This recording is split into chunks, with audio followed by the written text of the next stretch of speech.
Students अक्सर हम लोगों ने सपोज टू को पढ़ा होगा, और नहीं अगर हमने पढ़ा है तो कहीं ना कहीं रीडिंग में या फिर लिसनिंग में हमने इस वर्ड सपोज टू को बहुत ज्यादा बोलते हुए स्पीकर्स को सुना होगा। यहां पर हम कंफ्यूज हो जाते हैं कि एग्जैक्टली सपोज टू का मतलब क्या होता है। आज के इस वीडियो में आपको डिटेल में बताने वाला हूं सपोज टू के सारे यूजेस। सबसे पहले हम लोग बात करते हैं कि एग्जैक्टली सपोज टू है क्या। तो आपको बताना चाहूंगा स्टूडेंट्स कि आपकी ये जो वर्ड है सपोज टू, ये आपकी एक वर्ब है, ठीक है। तो पहले तो सपोज को समझें कि एक वर्ब है जिसका मतलब होता है किसी चीज को मान लेना, किसी चीज पर विचार करना या सोचना, दैट इज सपोज टू। अब आप कहोगे सर थिंक का मतलब भी तो सोचना होता है, विचार करने का कंसिडर भी तो होता है, ये कैसे यूज होता है? देखिए मैं आपको बताता हूं। सबसे पहले तो आप सपोज टू का हम लोग मीनिंग समझ लिए कि इसका मतलब होता है किसी चीज पर अनुमान लगा लेना, किसी चीज के बारे में सोच लेना, किसी चीज को मान लेना होता है सपोज, राइट। अब इसको हम यूज कैसे करते हैं, उससे पहले हम लोग इसके बारे में और डिटेल्ड स्टडी करते हैं। इसके अगर हम वर्ब्स की फॉर्म्स की बात करें तो इसकी 3 फॉर्म बनती है। पहली बनती है आपकी सपोज, सेकंड फॉर्म आप लोगों की बनती है सपोज्ड, और थर्ड फॉर्म भी इसकी बनती है स्टूडेंट्स कुछ इस तरीके से सपोज्ड। तो इस तरीके से 3 अलग अलग इसकी फॉर्म है। ये आपकी फर्स्ट फॉर्म, ये सेकंड फॉर्म और ये पास्ट पार्टिसिपल थर्ड फॉर्म। अब हम बात करते हैं कि इनको हम यूज कैसे करें। तो इनको यूज करने के लिए आपको मैं एक स्ट्रक्चर बता रहा हूं यहां पर, इस स्ट्रक्चर को आपको फॉलो करना होगा। इस स्ट्रक्चर में सिंपली आपको कुछ इस तरीके से इसको लिखना होगा, subject is MR, supposed to, point to be noted everyone, you have to write supposed to। अगर आप इसे supposed to लिखेंगे, अगर आपने इसको इस तरीके से लिखा supposed to, तो ये गलत हो जाएगा, ये विशेष ध्यान देना है।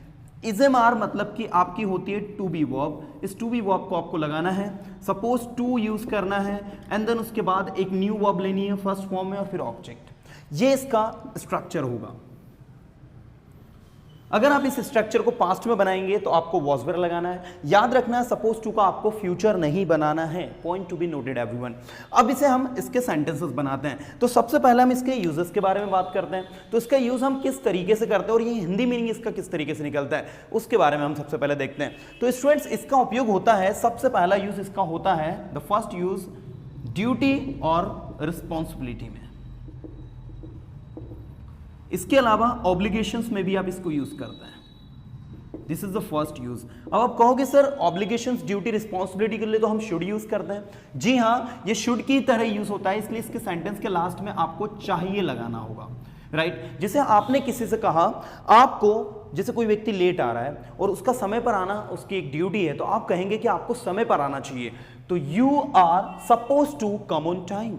आपको इंग्लिश बोलनी चाहिए, you are suppose to speak English. आपको उसकी मदद करनी चाहिए या आपकी रिस्पॉन्सिबिलिटी है, तो क्या कहा जाएगा, you are suppose to help him, you are suppose to speak English, you are suppose to come here on time. तो जहां भी आप ड्यूटी की, रिस्पॉन्सिबिलिटी की और ऑब्लिगेशन की बात करेंगे वहां पर आप सपोज टू को यूज करेंगे स्टूडेंट्स। इसी तरीके से अगर आप इसको पास्ट में यूज करते हैं तो आपको वहां पर वॉज वर्ब लगाना होगा। इसके बाद आपको सपोज टू यूज करके V1 प्लस ऑब्जेक्ट को यूज कर देना है और सेंटेंस के लास्ट में आपको चाहिए यूज करना होगा। अब कुछ स्टूडेंट ये कहेंगे सर इसकी जगह तो हम शुड भी यूज कर सकते हैं। जी हाँ स्टूडेंट्स, आप बिल्कुल शुड यूज कर सकते हैं, लेकिन अगर आप सपोज टू यूज कर रहे हैं तो बहुत अच्छे से क्लियर होता है कि आप क्या मीनिंग देना चाहते हैं। और मैं आपको इंसिस्ट करूंगा कि शुड तो हर कोई यूज कर रहा है। अगर आप सपोज टू यूज कर रहे हैं अपनी स्पीकिंग में तो आपकी स्पीकिंग काफी अच्छी, ज्यादा साउंड होगी।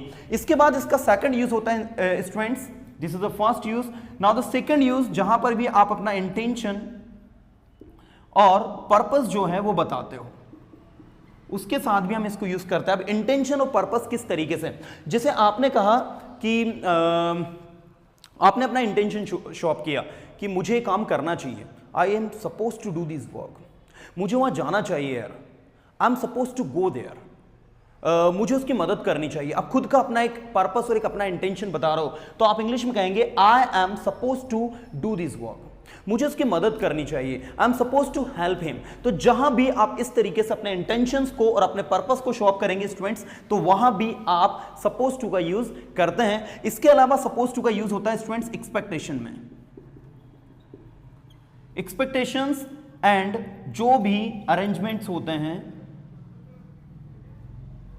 उनके साथ भी आप सपोज टू का यूज करते हैं। अब एक्सपेक्टेशन में कैसे, जैसे मान लीजिए कि एक्सपेक्टेशन में आप एक लड़का है जो कि 10th क्लास में पढ़ता है और उसकी एग्जाम चल रही है, तो आप क्या एक्सपेक्ट करते हैं कि वो लड़का 10th क्लास में, बोर्ड क्लास में, मतलब उसको पढ़ाई करनी चाहिए, तो आप कहेंगे you are in 10th class, you are suppose to study.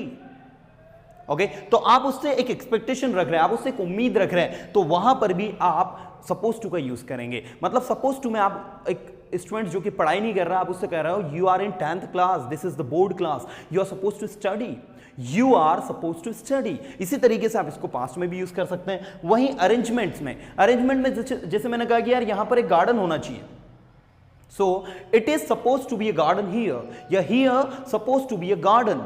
चूंकि हियर को आप सब्जेक्ट के रूप में यूज नहीं कर सकते, इसलिए उसमें इट लगाए, it is suppose to be a garden here.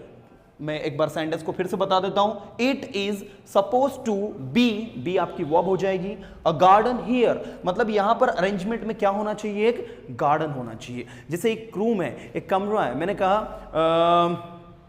There you can say that it is suppose to be a chair, यहां पर एक चेयर होना चाहिए, it is suppose to be a chair here, यहां पर एक चेयर होना चाहिए। तो जहां पर आप अरेंजमेंट की बात कर रहे हो, एक्सपेक्टेशंस की बात कर रहे हो, वहां पर भी आप सपोज टू का यूज करते हैं। In short student, suppose to आपका एक ऐसा एक्सप्रेशन है, एक ऐसा फ्रेज है जो कि बहुत ज़्यादा बोलचाल में यूज होता है, और इस फ्रेज को सारे स्टूडेंट्स को लर्न करना है और इसको प्रैक्टिकल लैंग्वेज में भी यूज करना है। आपको प्रेजेंट में इज एम आर लगाना है, पास्ट में वॉज वर लगाना है, अगेन आई वुड से आपको इसको फ्यूचर में यूज नहीं करना है। अब मैं आपको दे रहा हूं कुछ सेंटेंसेस सॉल्व करने के लिए।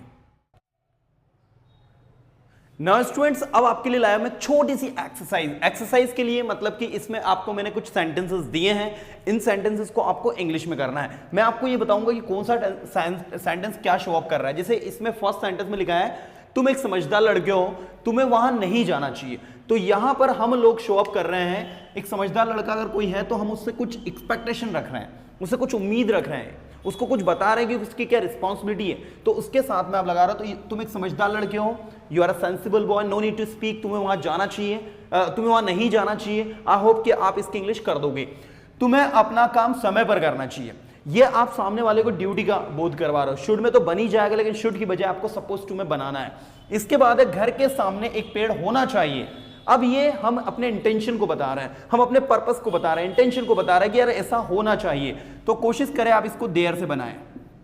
देयर से इसकी शुरुआत होगी, there is suppose to be. अब मैं नहीं आपको बताऊंगा, ये आपको बताना है। उससे संडे को घर पर होना चाहिए। आप सामने वाले से किसी से एक्सपेक्टेशन रख रहे हो कि यार संडे के दिन उसको घर पर होना चाहिए, तो यहां पर आप जो है बिल्कुल सपोज टू को यूज करें। वह एक अच्छा लड़का है, वह अपने काम में बिजी होगा।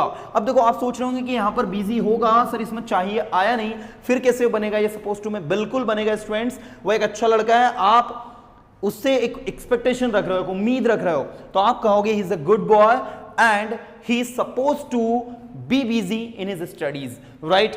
वह अपने काम में बिजी होगा, तो he is suppose to be busy in his work.